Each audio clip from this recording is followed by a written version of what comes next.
श्री परमात्मने नमः।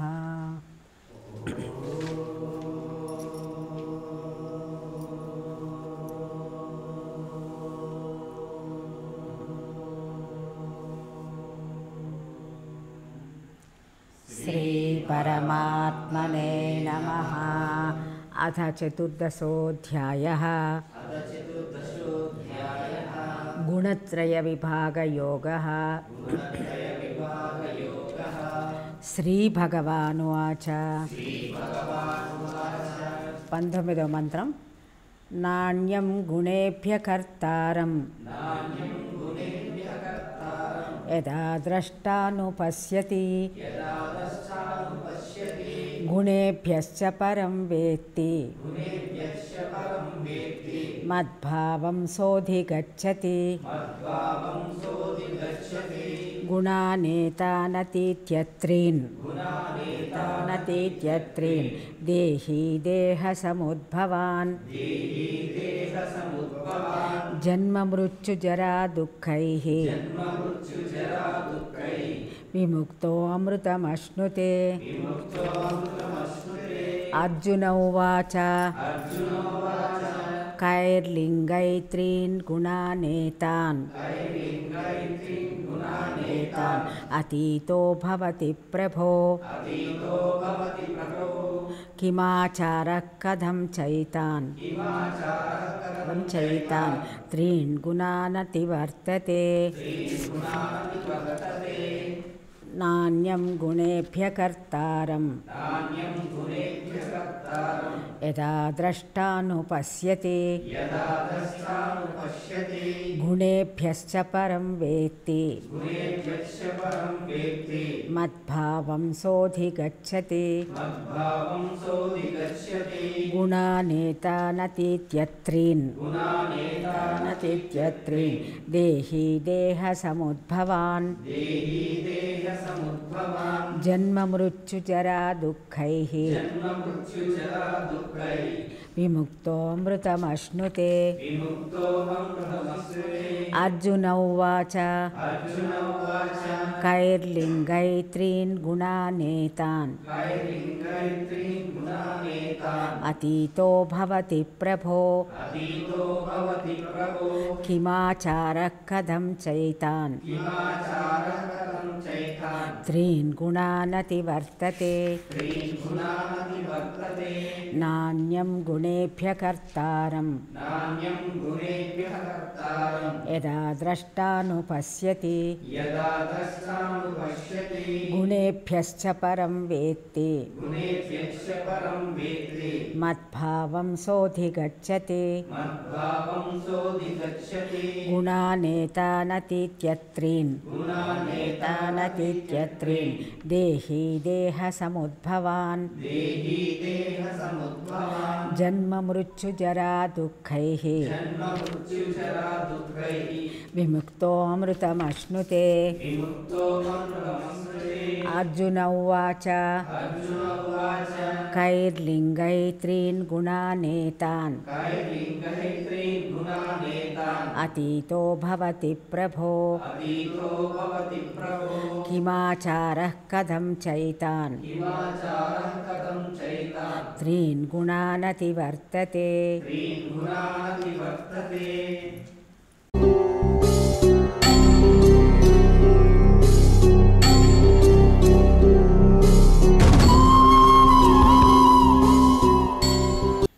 वसुदेवसुतं देवं कंसचाणूरमर्दनं देवकी परमानंदं कृष्णं वंदे जगद्गुरुं। భగవద్గీత 14వ అధ్యాయంలోకి పునఃప్రవేశం. నిన్నటి రోజున మనం పరమాత్మ చేత చెప్పబడినటువంటి ఈ మానవులందరికీ ఉన్నటువంటి 3 గుణాలు, వాటిని గురించి వివరణ చెప్పిన తర్వాత ఆ 3 గుణాల వలన కలిగేటువంటి ఫలితం ఏమిటి అనే విషయాన్ని మనం చూడటం జరిగింది. కాబట్టి దానిలో తెలుసుకున్నది ఏమిటంటే సత్వగుణ ప్రధానంగా ఎవరైతే ఉంటున్నారో అతనికి జ్ఞానం కలుగుతుందని, తర్వాత రజోగుణం వలన లోభము, తర్వాత ఎక్కువగా పనిచేయడము, తర్వాత కర్మాచరణ కర్మల యందు ప్రవృత్తి కలిగి ఉండటం, ఆశ, ఎల్లప్పుడూ పనిచేయడం, చేసేటప్పుడు సకామ కర్మలు, నిషిద్ధ కర్మలు కూడా చేస్తూ ఉండడం, ఇటువంటి లక్షణాలు ఉంటాయని, తర్వాత తమోగుణం వలన అజాగ్రత్త, నిద్ర, తర్వాత బద్ధకము, ఇటువంటి లక్షణాలతో అతను ఉంటూ ఉంటాడని చెప్పి తెలుసుకోవడం జరిగింది.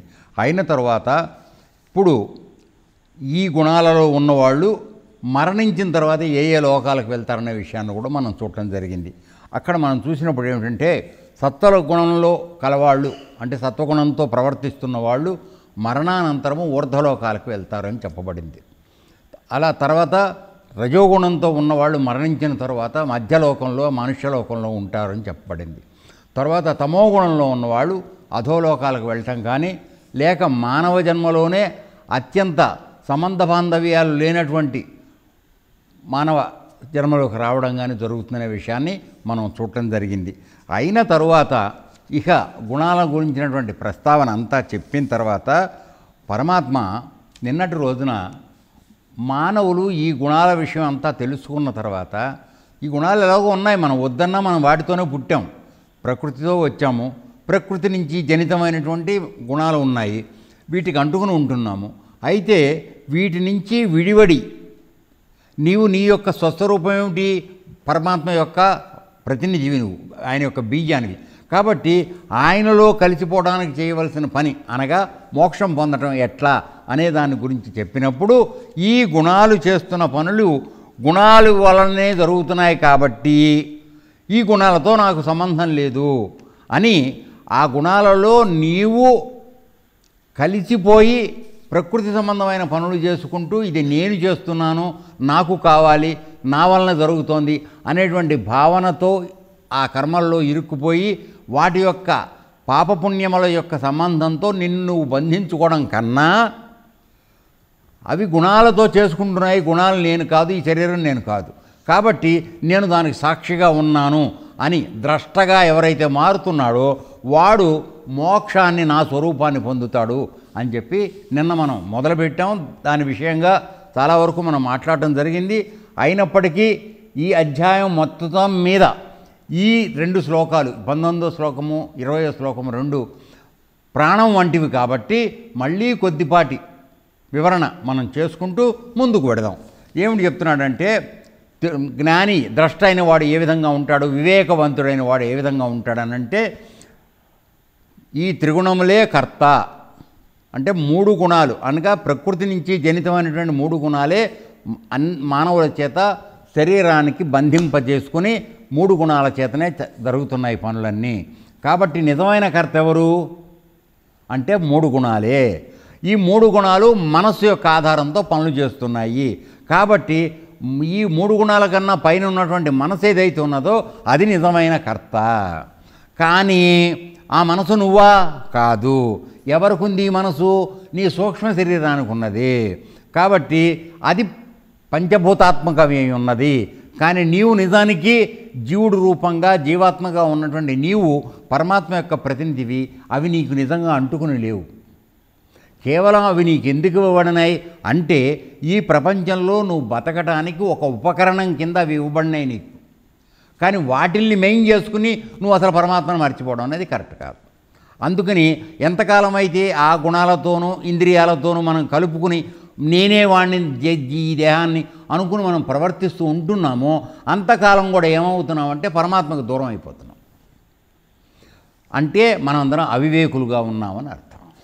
వివేకం కలిగిన వాడు ఇవి నాకన్నా భిన్నంగా ఉన్నాయి, నాలోంచి వచ్చినవి ఇవి, నేను నా నిజ స్వరూపం ఇది కాదు, నేను పరమాత్మ యొక్క ప్రతినిధిని, కాబట్టి ఇవి నన్ను పట్టుకోవు, వాటి పని అవి చేస్తున్నాయి అని తెలుసుకుని ఈ జరిగే అన్ని పనులకు కూడా మన యొక్క మనస్సు, ఈ త్రిగుణములు, ఇంద్రియములే కారణము, అవే కర్తలు, నేను కాదు, నేను సాక్షిని అనే జ్ఞానం ఎవడైతే తెలుసుకుంటున్నాడో వాడు అంతవరకు మనస్సు చేత చేయబడే పనులతో బంధింపబడుతున్నవాడు విముక్తుడయ్యేటువంటి అవకాశం ఉన్నది. అనగా మనసే మనని బంధించేది, మనసే మనకి మోక్షాన్ని ఇచ్చేది. అంటే మనస్సు అనేది ఒకటి ఇలా ఉందనుకోండి, దీన్ని ఇటువైపు ప్రకృతి వైపుకి మనం తిప్పి దాని నుంచి వచ్చిన 3 గుణాలతో మనం అతుక్కుపోతే ఎల్లప్పుడూ మనం జనమరణ చక్రంలో ఉంటాం. అదే మనసుని సీదా పెట్టుకుని ఇటువైపు కుడివైపుకి పరమాత్మ వైపుకి తిప్పామనుకోండి, ఇదే మార్గం మనం వెళ్ళటానికి. ఈ మనసు లేకుండా నువ్వు వెళ్ళలేవు. ఎందుకని? మనసు ఎందుకు అవసరం అంటే నీకు ఒక శరీరం కావాలి. First point. పరమాత్మ ఉండడానికి ఎడ తెలుస్తుంది నీకు? నీకు ఒక శరీరం ఉంటే తెలుస్తుంది పరమాత్మ ఉండడానికి. నువ్వు దానిలో చలిస్తూ ఉంటే పరమాత్మ ఉన్నాడు, చలనం ఉంటే నీకు పరమాత్మ ఉన్నాడని తెలుస్తుంది. తర్వాత ఈ శరీరానికి పరమాత్మకి మధ్యలో అనుసంధానం చేసేది సూక్ష్మ శరీరం అనగా మనస్సు. సో మనస్సు లేనిదే నువ్వు పని చెయ్యలేవు. కాబట్టి ఆ మనసు అనేటువంటి వస్తువుని ఇటు ప్రకృతి వైపుకు వాడుకుంటావా, బంధింపబడతావు. లేదు ఇటు పరమాత్మ మేము తెలుసుకోవడానికి అటువైపు వాడతావా, నువ్వు రిలీవ్ అయిపోతావు. ఇది వివేకం అంటే అని చెప్పి మనకి నిన్న చాలా వివరంగా చెప్పడం జరిగింది. కాబట్టి గుణాల కన్నా నేను ఎల్లప్పుడూ విడిగా ఉన్నాను, నాకు గుణాలతో సంబంధం లేదన్నటువంటి స్పృహలో ఎవరైతే ఉంటున్నాడో వాడు వివేకవంతుడు. వాడు ఈ ప్రపంచం ద్వారా ఏర్పడుతున్నటువంటి దృశ్య రూపాలైనటువంటి కనపడే వస్తువులు వీటన్నిటి కూడా ఇది నాకు సంబంధించింది కాదు, అవేవో ఆ గుణాల్లో చేసుకుంటున్నాయి, నాకు అనవసరం. అందుకని నిన్న మీకు కృష్ణ పరమాత్మ 8 మంది భార్యల ఉదాహరణ కూడా నేను చెప్పడం జరిగింది. తర్వాత ఈ మొత్తం నడిచే నాటకం అంతా కూడా మనసుతో నడుస్తోంది. కాబట్టి దానికి త్రిగుణములే కర్త గనక ఈ జరిగే మొత్తం ప్రపంచ నాటకానికి నీవు జీవుడుగా ఎట్లా ఉండాలంటే దీపనాటకవత్ అనే ఒక ఉదాహరణ కూడా నేను చెప్పడం జరిగింది. ఎందుకంటే అది వరకు మామూలుగా ఈ మన ఇవి ఉండేవి, మన రచ్చబండలాగా మధ్యలో, అంటే అన్ని సాంస్కృతిక కార్యక్రమాలు చేయడానికి ఒక మధ్యలో హాల్ లాగా కట్టేవాళ్ళు ఊరి మధ్యలో. అక్కడ ఫంక్షన్లు జరిగేవి. అక్కడ ఆ లైట్ అనేది లేదు కాబట్టి ఒక పెద్ద దీపాన్ని తెచ్చి పెట్టేవాళ్ళు. అది పెట్టిన తర్వాత చీకట్లో డ్యాన్సులు చేసేవాళ్ళు, భజనలు చేసేవాళ్ళు, పాటలు పాడేవాళ్ళు అందరూ చేస్తూ ఉంటారు. ఈ దీపం మాత్రం ఎప్పుడు అలాగే ఉంటుంది, అందరికీ ప్రకాశం ఇస్తూ. ఆ విధంగా పరమాత్మ నీ యందు ప్రకాశం ఇస్తూ అలా ఉన్నాడు, దేన్ని అంటుకోకుండా ముట్టుకోకుండా. నీవు ఆయన నుంచి వచ్చినవాడు కాబట్టి నీవు ఆయనలాగా ఉండడం నేర్చుకో. అప్పుడు నిన్ను ఏ కర్మలు బంధించవు.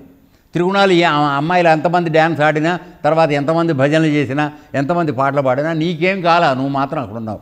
కానీ నువ్వు లేకపోతే వాళ్ళందరూ ఏం చేయలేరు. అర్థమవుతుందా? కాబట్టి పరమాత్మ యొక్క స్వరూపమైనటువంటి జీవుడు అనేవాడు ఏంది, ఇక్కడ ఈ ఇంద్రియములు గుణములు ఇవన్నీ కూడా ఏమీ పని చేయలేవు. అర్థమైందా? ఇది కరెంటు. కాబట్టి కరెంటు ఎంతవరకు అంటుకోకుండా ఉంటుంది, కానీ అన్నిటికీ చైతన్యం ఇచ్చేది అదే. ఆ విధంగా తెలుసుకున్నవాడే వివేకవంతుడు అని చెప్తున్నాడు. వాడికి మోక్షం వస్తుంది, వాడు నా స్వరూపం పొందుతాడని చెప్తున్నాడు. కాబట్టి ఇప్పుడు మనం చేయవలసింది ఏంటంటే ప్రయత్నపూర్వకంగా ఈ గుణాలతోనూ ఇంద్రియాలు మనస్సుతో చేసేటువంటి నేను చేస్తున్నాననే కర్తృత్వ భావాన్ని వదిలించుకుంటూ నీవు విడిగా సాక్షిగా మారడానికి ఆ దీపం స్తంభంలాగా నుంచునే అలవాటు నువ్వు చేసుకున్నప్పుడు నన్ను పొందటానికి అవకాశం అవుతుంది అని చెప్పాడు. తర్వాత అటువంటి వాడు పశ్యతి అనుపశ్యతి, అంటే తాను కర్త కాదు, తాను కేవలం సాక్షి మాత్రమే అనేటువంటి అనుభవాన్ని ఎవడైతే తెలుసుకుంటున్నాడో వాడే నిజమైనటువంటి ద్రష్ట, చూచేవాడు. అది కింద అధ్యాయంలో చెప్పినట్టుగా క్షేత్రజ్ఞుడు అవుతాడు వాడు. అది క్షేత్రం అవుతుంది, వీడు క్షేత్రజ్ఞుడు అవుతాడు. సో ఆ విధంగా కూడా చెప్పడం జరిగింది. అయితే ఇక్కడ ఒక చిన్న జాగ్రత్త మన కోసం అందరి కోసం చెప్పాల్సింది ఏంటంటే, ఇప్పుడు ఇంద్రియాలు చేస్తున్నాయి, గుణాలు చేస్తున్నాయి, నాకేం సంబంధం లేదని అంటున్నాం కదా. అన్నప్పుడు కొంతమంది మనలో చాలా తెలివిగలవాడు, విపరీత జ్ఞానం కలిగిన వాళ్ళు ఏం చేస్తున్నారంటే, వాడు ఒక మర్డర్ చేసి వచ్చి ఇంద్రియాలు కర్మ చేసినాయండి, నాకేం సంబంధం లేదు, ఆ పాపం నాకు అంటుకోదు అని చెప్పనే అవకాశం ఉంది కదా. ఏమండి?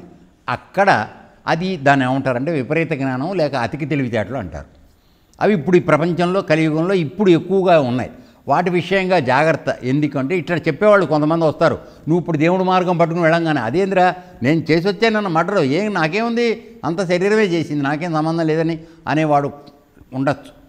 అక్కడ చెప్పవలసిన పాయింట్ ఏంటంటే, దయచేసి గుర్తుపెట్టుకోండి, నువ్వు ఒక కర్మ చేస్తున్నావంటే ఆ కర్మ మొట్టమొదటగా అది శాస్త్రవిహితమై ఉండాలి. అంటే శాస్త్ర విరుద్ధం కాకూడదు. అంటే నిన్ను పని చేయరా అని చెప్పి ఇంద్రియంతో సహాయం చేయరా అంటే పొడిచి రావడం శాస్త్రవిహితమా అండి? నేరం అది కదా. కాబట్టి శాస్త్రవిహితమైనటువంటి కర్మ అయి ఉండాలి. తరువాత సర్వభూత హితేరత అనగా తోటి ప్రాణులకి హితం చేసేదిగా ఉండాలి నువ్వు చేసే పని. రెండోది ఏనా, మూడోది పరమాత్మ యొక్క ప్రీత్యర్థం చేయాలి, అంటే భగవంతుడి ప్రీతి కోసం చేయాలి. ఈ 3 రకాలైనటువంటి లక్షణాలు కలిగినటువంటి కర్మను చేత ఏదైతే చేయించబడుతుందో దాన్ని యజ్ఞము అంటున్నారు.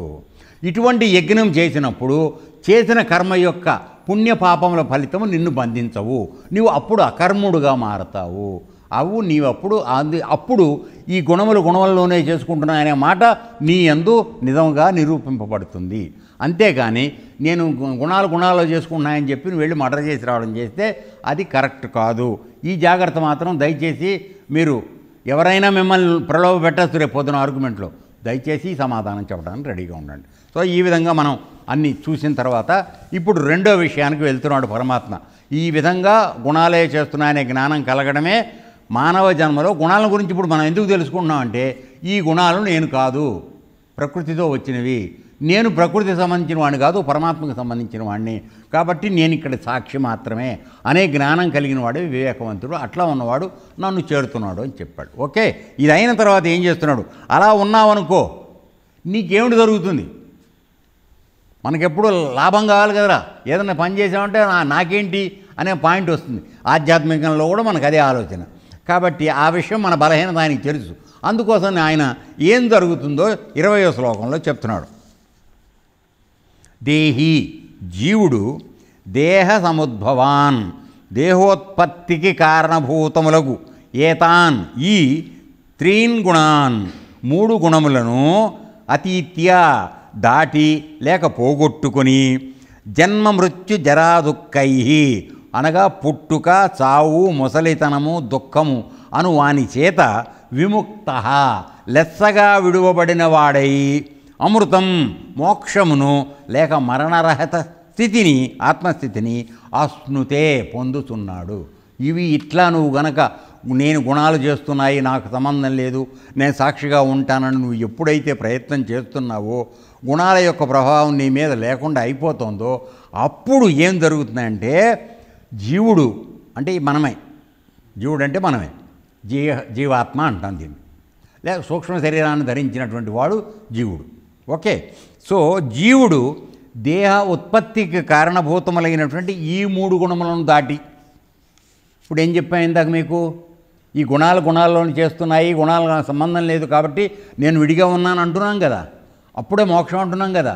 కాబట్టి ఈ విధంగా ఎవరైతే వస్తున్నారో 3 గుణాలు దాటి వాటికి భిన్నంగా విడిగా నేను ఉన్నానని తెలుసుకుంటున్నాడో వాడికి ఆ స్థితి దాటితే వాడికి చావు, పుట్టుక, ముసలితనము, దుఃఖములు అను వాని చేత లెస్సగా విడువబడిన వాడై మోక్షమును, మరణరహిత ఆత్మస్థితిని పొందుతున్నాడు అని చెప్తున్నాడు. ఇక్కడికి వచ్చింది అసలు విషయం. అంటే నీవు ఆ విధంగా మొదటి నుంచి ఒక యజ్ఞం చేస్తూ ఏ కర్మను నిన్ను బంధించకుండా నువ్వు చేసుకుంటూ కనుక వస్తే కొంతకాలానికి నీలో ఉన్నటువంటి 3 గుణాలు మాయమైపోవాలి. ఎలా మనం చూసాం, ఏమిటి? సత్వగుణం అన్నిట్లోకి మంచిది, శుద్ధమైనది, నిర్మలమైనది అయినప్పటికీ దానిలో చిన్న 2 బలహీనతలు ఉన్నాయి. ఒకటి ఏమిటి? అది ఎల్లప్పుడూ ఆ గుణం ఉన్నవాడు సుఖం కావాలని కోరుకుంటూ ఉంటాడు. అటువంటి కోరుకుంటాం కూడా మోక్షానికి తప్పు కాబట్టి అది పనికిరాదు. రెండోది, వాడికి జ్ఞానం గురించినటువంటి చింతన ఎక్కువగా ఉంటుంది. అంటే జ్ఞానం పొందాలనే కోరుకుంటుంది, తర్వాత తన జ్ఞానాన్ని ప్రదర్శించాలని ఉంటుంది. 2 రకాలు. ఇవి కూడా ప్రతిబంధకాలే మోక్షానికి. కాబట్టి సుఖము, జ్ఞానము యొక్క ఆ ప్రభావం వీడి మీద లేకుండా చేసుకునే స్థితి రావాలంటే వాడు సత్వగుణాన్ని కూడా దాటాలి. మామూలుగా చెప్పింది ఏమిటి ఇంతవరకు మనకి? రజోగుణము, తమో గుణము ఉండటానికి వీల్లేదని చెప్పుకున్నాం కదా. రజోగుణం అంటే వెంపర్లాటం, తమో గుణం అంటే నిద్రాబద్ధకం. ఈ 2 దాటి నువ్వు పని చేసుకుంటూ పక్క వాళ్ళ హితం కోసం, నేను ఇందాక యజ్ఞం అన్న డెఫినేషన్లో ఏం చెప్పాను? సర్వభూత హితేరత, నువ్వు పక్క ప్రాణుల యొక్క మన ప్రయోజనం కోసం నువ్వు పనిచేయాలి. భగవంతుడు మెచ్చేదై ఉండాలి, అది శాస్త్ర ప్రకారం అయి ఉండాలి. కాబట్టి ఈ విధంగా చేసుకుంటూ వెళుతున్న తర్వాత నీకు ఏమవుతుందయ్యా అంటే సత్వగుణం కూడా నువ్వు దాటిపోయే పరిస్థితి వస్తుంది. అంటే నాకు సుఖం కావాలి అనే కోరిక రాదు. ఎందుకని? నేను చేస్తోంది నేను నిమిత్త మాత్రుణ్ణి, నాకు దీంతో సంబంధం లేదు. అదే కదా వివేకవంతుడు అన్నావు కదా. సో ఆ విధంగా నువ్వు కర్మలు చేసుకుంటూ వెళ్ళినప్పుడు నీకు మామూలుగా అందరిలోనూ ఉండేటువంటి మంచి గుణమైనటువంటి సత్వగుణాన్ని కూడా మనం దాటిన తర్వాత శుద్ధ సాత్విక తత్వం అని ఆ స్థితిలోకి పెడతాం. అంటే కంప్లీట్గా నిరాకారము నిర్గుణంలోకి వెళ్ళిపోతాం మనం. అప్పుడు నీవు పరమాత్మ స్వరూపంగా మారిపోతున్నావు. పరమాత్మ ఆ విధంగానే ఉన్నాడు. ఎందుకని? మనలో సాక్షిభూతుడిగా ఉన్నప్పటికీ మనం చేస్తున్న పనితో ఆయనకి ఏమైనా సంబంధం ఉందా అండి? ఏ సంబంధం లేదు. నువ్వు చేసేవన్నీ చూస్తున్నాడు, లెక్కిస్తున్నాడు. తను మాత్రం అలాగే ఉంటున్నాడు. ఇందాక చెప్పిన నాటకంలో దీపంలాగా అంతే. ఆయన అలా ఉన్నప్పుడు అలా నువ్వు కూడా అవడం నేర్చుకున్నావు అనుకో, అప్పుడు నువ్వు ఆయన అయిపోతున్నావు.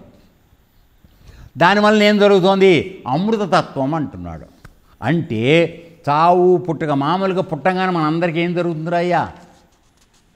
జన్మిస్తూనే ఏడుస్తూ మొదలెడతాం ఏమండి. తర్వాత పెరిగిన తర్వాత కూడా ఏడుపు అనేది కామనే. నువ్వు ఏ స్థితిలో కూడా యవ్వనం వచ్చినా ఏడుపే ఒక రకం ఏడుపు, పెళ్ళి అయిన తర్వాత ఒక రకమైన ఏడుపు, పిల్లలు కలిగే ఒక రకమైన ఏడుపు, తీవ్ర చింత ముసలితనంలో ఇంకొక రకమైన ఏడుపు. ఏడుపు మాత్రం కామన్, అవునా కాదా?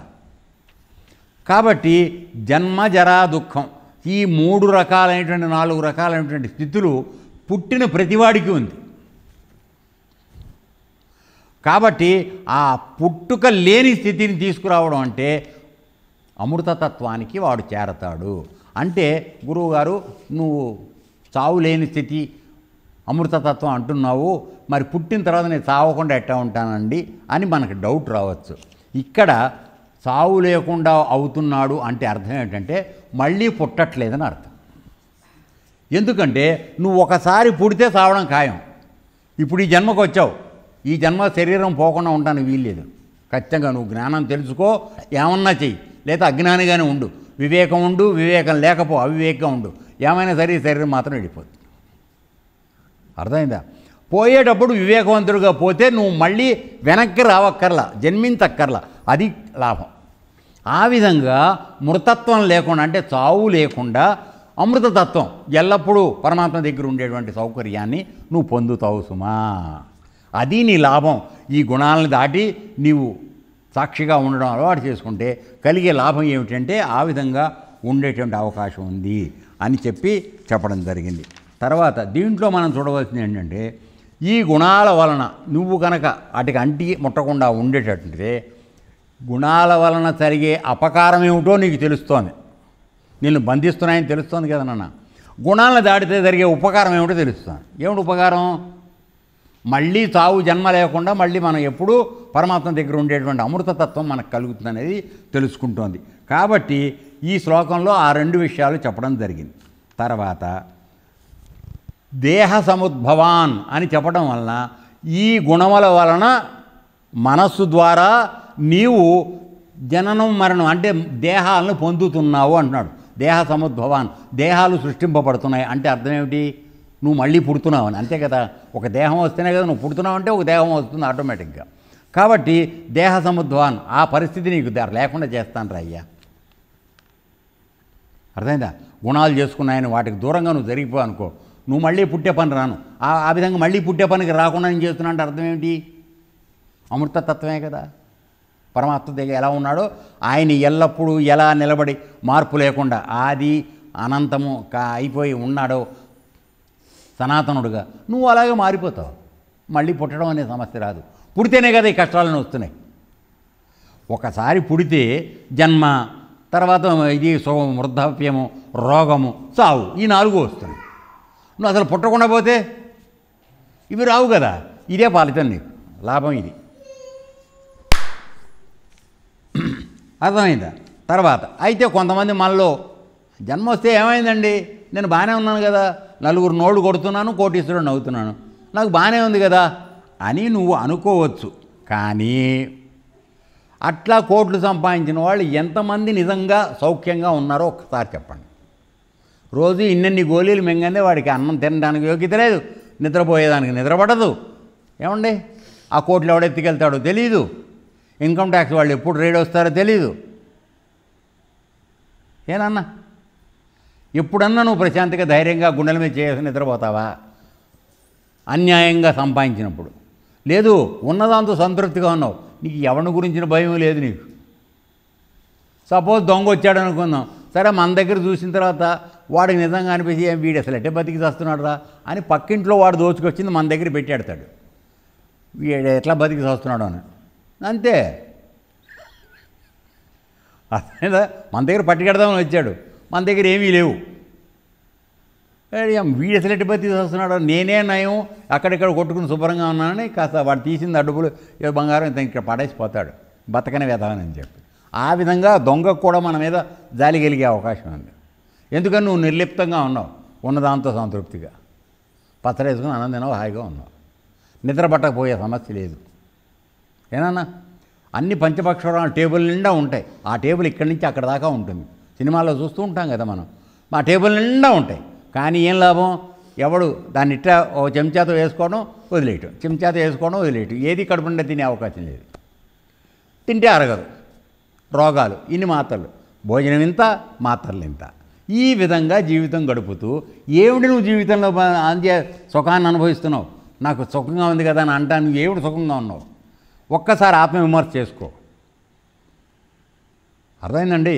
సో ఈ విధమైనవి లేకుండా ఉండేటట్లయితే ఈ జన్మ, దుఃఖము, ముసలితనము, రోగము ఇవన్నీ రాకుండా ఉంటాయి. కాబట్టి అసలు జన్మ సముద్భవ దేహ సముద్భవాన్ దానికి అడ్డం పెట్టేసామనుకో, రాకుండా దేహానికి రాకుండా అయిపోనుకో, ఇవన్నీ లేవు కదా, ఇది లాభం కదా. సో అది గొప్ప లాభం రా అంటున్నాడు ఆయన. తర్వాత దీనివల్ల ఏం జరుగుతుంది, నువ్వు దేహానికి మళ్ళీ రాకుండా అయిపోవడం అంటే అర్థం ఏమిటి, నువ్వు పుట్టుక లేకుండా అయిపోయావంటే మళ్ళీ పరమాత్మ దగ్గరికి వెళ్ళినప్పుడు నువ్వు పుట్టుక లేకుండా అయిపోతావు. ఇదే కైవల్య స్థితి, సదేహ ముక్తి అంటారు దీన్ని. అంటే జీవించి ఉండగానే ముక్తిని పొందటం. విదేహ ముక్తి కొంతమంది చేసుకుంటారు, చనిపోయిన తర్వాత మళ్ళీ రారు. రెండు రకాలైనటువంటి మోక్షం ఉన్నది. ఏనన్నా? సో ఈ విధంగా పొందేటువంటి లాభం ఉందని చెప్పడం జరిగింది. ఇక్కడికి కృష్ణ పరమాత్మ గుణాలని దాటిన వాడికి కలిగే లాభాలు ఏమిటి అనేటువంటి వివరణ విశిదంగా చాలా దీర్ఘంగా చెప్పిన తర్వాత మన గురువుగారైనటువంటి అర్జునుల వారికి సందేహం కలిగింది. ఏమిటి అంటే, జీవితకాలంలోనే మానవుడు 3 గుణాలను దాటి ఉండాలన్నాడు కదా ఆయన.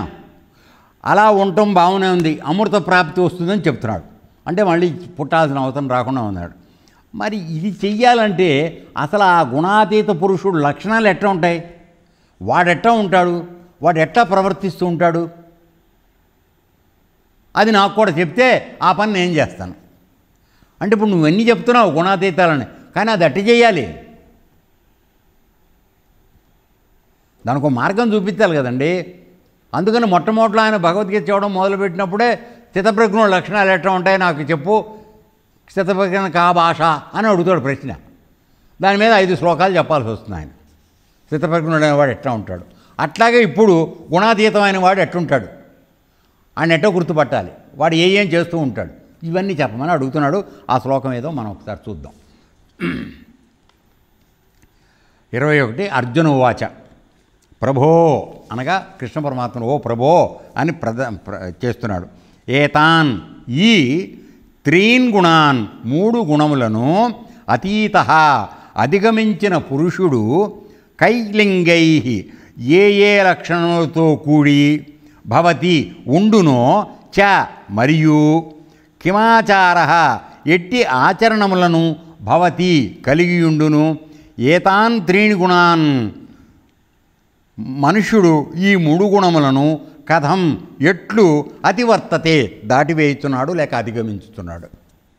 సో 2-3 రకాలైన ప్రశ్న వేశాడు. అంటే ఏమిటి, ఓ ప్రభో ఈ 3 గుణములకు అతీతుడైన వాడి యొక్క లక్షణాలు ఎట్లుంటాయి, వాడి గుణాలు ఎట్లా ఉంటాయని అడగట్లే, గుణాలు దాటిన వాడు వీడు, వాడి లక్షణాలు ఎట్లా ఉంటాయని అడిగాడు. అంటే పడిన మాటలో తేడా మనం పట్టుకోవాలి, అది అందుకని చెప్తున్నా. అర్థమైందా? తర్వాత అతని లోక వ్యవహార రీతి ఎట్లుండును, వాడు బతికే ఉన్నాడు కదా, గుణాలు దాటాడు కానీ బతికే ఉన్నాడు కదా, వాడు ఏ విధంగా ప్రవర్తిస్తూ ఉంటాడు. తర్వాత మనుష్యుడు త్రిగుణాతీతుడు అవ్వడానికి ఉపాయం ఏమిటి, నాకు ఎప్పుడు కూడా తొందరగా చెప్పాలి, ఊరికే ఇంత లంబా చౌడా చెప్తే నా వల్ల కాదు, ఎందుకని నా జీవితం ఎప్పుడైపోతుందో నాకు తెలియదు. కాబట్టి తేలిక మార్గం ఏదైనా ఉంటే చెప్పమని అడుగుతున్నాడు. కాబట్టి ఇక్కడ పరమాత్మ చెప్పినటువంటి 3 గుణాలకి అతీతుడు అవడం అనేది నీకు మోక్షం వస్తుంది, అమృతతత్వం వస్తుందని చెప్పాడు గనక, అయ్యా అది పొందటానికి ఏం చేయాలో కాస్త చెప్పమని ఇతడు అడుగుతున్నాడు. కాబట్టి ఏ విధమైనటువంటి నేను లక్షణాలు తెలుసుకుని వాటిని ఆచరణలో పెడితే నాకు ఆ స్థితి వస్తుంది? తెలుసుకోవడం తప్పేం కాదు కదా. చాలా మంచి ప్రశ్న వేశాడు. అందువలన ఆ విధంగా త్రిగుణాతీతుడు ఎట్లా అవ్వాలి అనే దాన్ని తెలుసుకోవడానికి చెప్పమని అడుగుతున్నాడు. కాబట్టి యాక్చువల్గా మనకి 19వ శ్లోకంలో చెప్పేశాడు. ఏది? త్రిగుణములే కర్త, తర్వాత ఈ మనస్సు దానికి అన్న పైన కూర్చుంది, ఈ ఇద్దరు కలిసి మన బంధిస్తున్నాయి, వీటిని దాటిన వాడు నా దగ్గర చెప్పాడు. అయినా కూడా ఆయన విడిగా మళ్ళీ అనాయాసంగా, అంటే తేలికగా, శీఘ్రంగా, తేలిగ్గా, తొందరగా నేను ఎట్టా గుణాతీతానికి అవుతానో చెప్పమని అడుగుతున్నాడు. దీనికి సులభమైన ఉపాయం ఏమిటో ఇక పరమాత్మ రేపటి రోజున అతడికి చెప్తాడు. ఇవాళకి క్లాసు ఇక్కడికి అయిపోయింది. ఏతత్సర్వం శ్రీకృష్ణార్పణమస్తు. లోకా సమస్తా సుఖినో భవంతు. ఓం తత్సత్.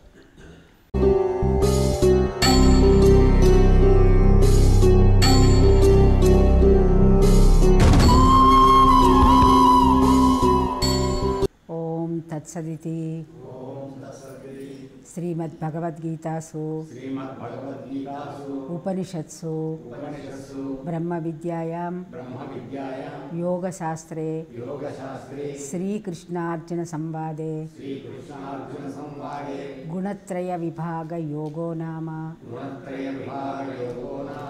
చతుర్దశోऽధ్యాయः. ఓం శాంతి శాంతి శాంతి. లోకా సమస్తా సుఖినో భవంతు. ఏతత్సర్వం బ్రహ్మార్పణమస్తు. ఓం తత్సత్.